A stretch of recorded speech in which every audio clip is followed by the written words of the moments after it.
بسم الله الرحمن الرحيم.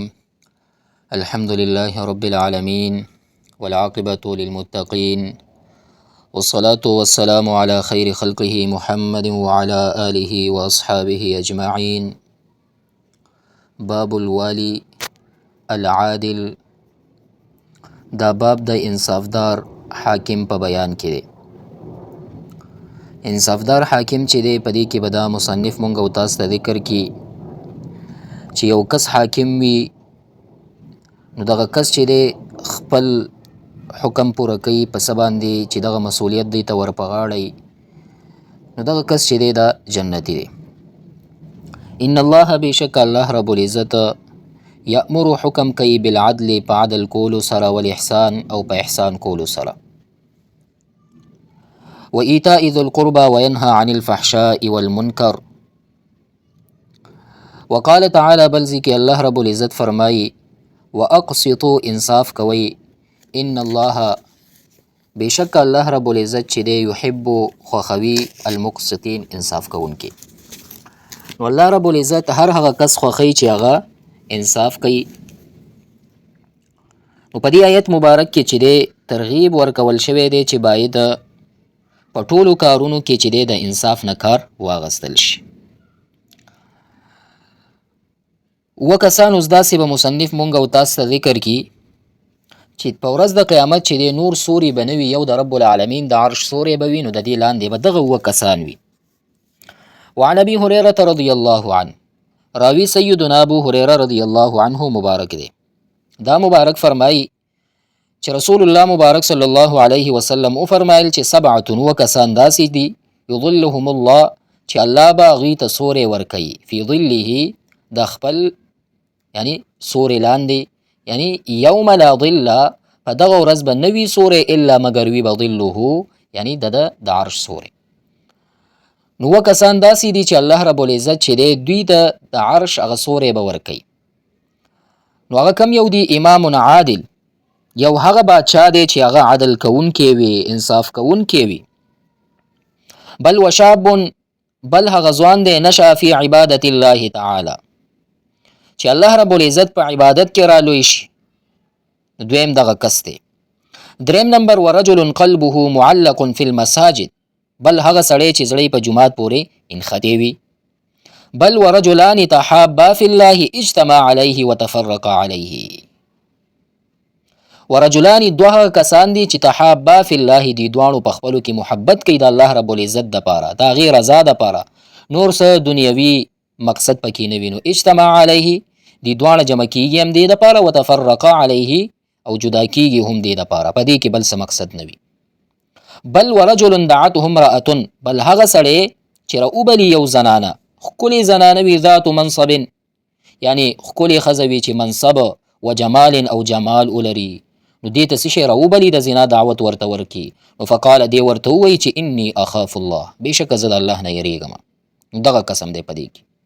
ورجل تصدق بصدقه، بل هغه کس دی، هغه سړی دی چې هغه صدقه ورکوي خو فاخفاها، نو دغه صدقه چې دی پټه کړي.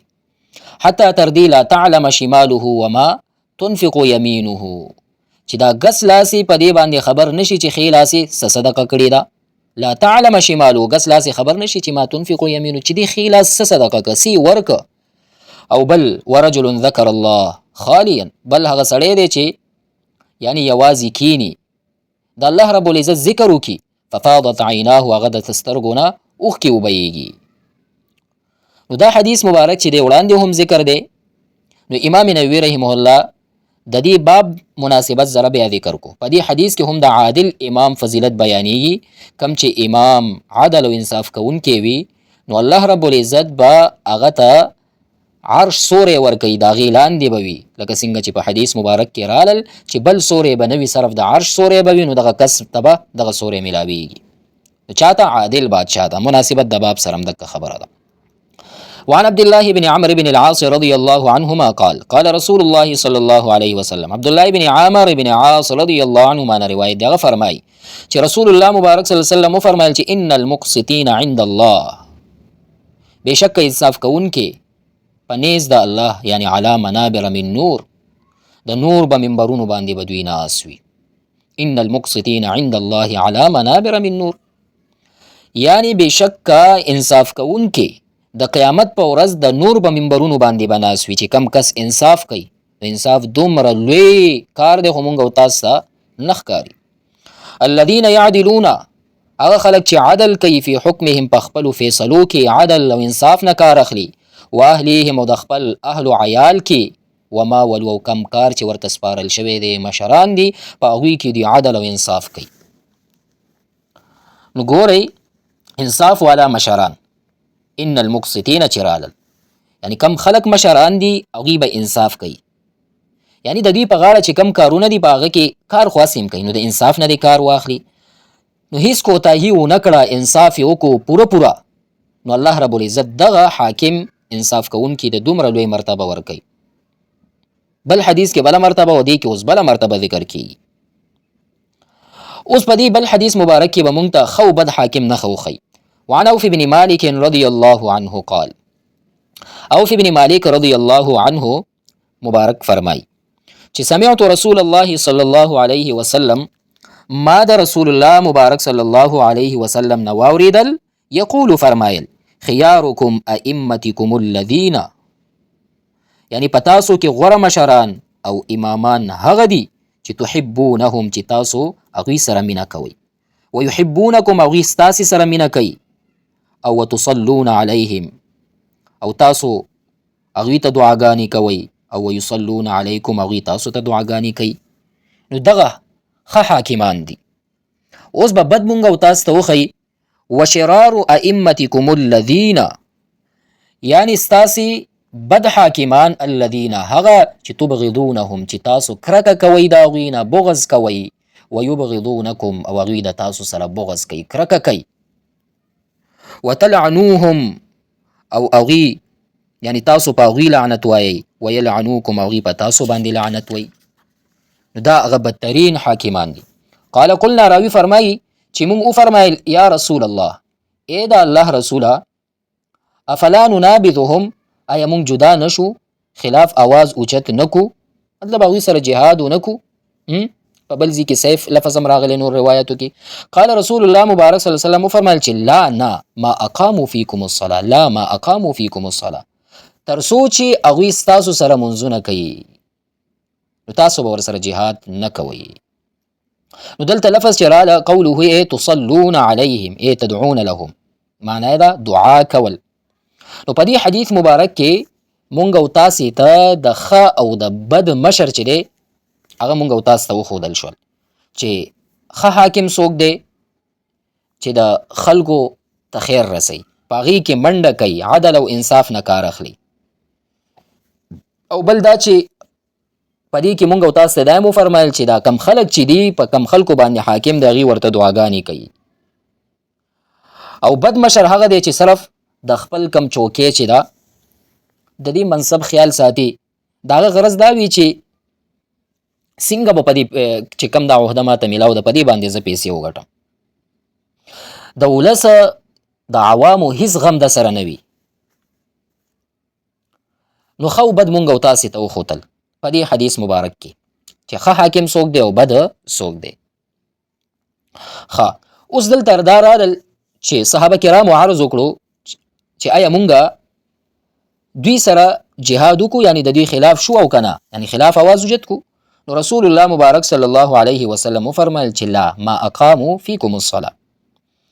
نو محدثین فرمایي کله چې کم امیر کې د امارت یا د دې مشرۍ شرطونه موجود وي، نو د داسې امیر او حاکم خلاف چې دی هغه پاسېدل چې دي یا جګړه کول دا جایز نه دي. نو دا مخکې مونږ ډېر ویلي دي چې شرط دا دی چې ته پاسېدی شي چې د هغې نه کفر بواح یعنی ښکاره کفر ښکاره شي، نو د هغې حکومت نه اسلام ته خطر وي. نو بیا داسې حاکم معزول کول دا جایز نه، بلکې واجب دی، ضرور دی باید دا ختم شي. نو په دې حدیث مبارک کې تعبیر څه شي باندې وشو چې مونځ قایمولو سره وشو چې اقاموا الصلاة. رسول الله مبارک صلی الله علیه وسلم وفرمایل. بهرحال اوس بل روایت وعن عیاض بن حمار رضی الله عنه قال، سمعت رسول الله، عیاض ابن حمار رضی الله عنه مبارک دنه روایت دا فرمایي چې ما اوریدلی دی رسول الله مبارک صلی الله علیه وسلم نه یقول فرمایل څه شی فرمایل چې اهل الجنه ثلاثه درې قسمه خلق جنتیان دي ذو سلطان مقسط موفق یعنی یو بادشاه چې انصاف کوي او موفق د انصاف توفیق هم ورکړي شوی وي دې کس ته مطلب یې څه هغه حاکم چې عادل وي او الله ورته د خیر او د انصاف په کارونو کې توفیق ورکړی وي یو کس پکې دا شو ورجل رحیم بل هغه سړی چې مهربانه وي رقیق القلب نرم زړه لري او لكل ذي قربا و مسلم د هر خپلوان د پاره د هر مسلمان د پاره یعنی شفقت کوي او مهرباني کوي نو دغه کس بل چې دی دریم وعفیف متعفف ذو عیال بل هغه کس چې عیال زیات وي خو چاته سوال د پاره لاس نه نیسي یعنی وعفیف یعنی ځان ساتونکی وي متعفف یعنی سوال هم نه کوي خو ذو عیال عیالدار هم وي یعنی داسې سړی چې پاک دامن وي د حرامو نه ځان ساتي د خلکو نه څه نه غواړي که څه هم د کورنۍ هغه بار په دې باندې وي نو دغه دریم کس دا ذکر کو نو دا قسم جنتی دی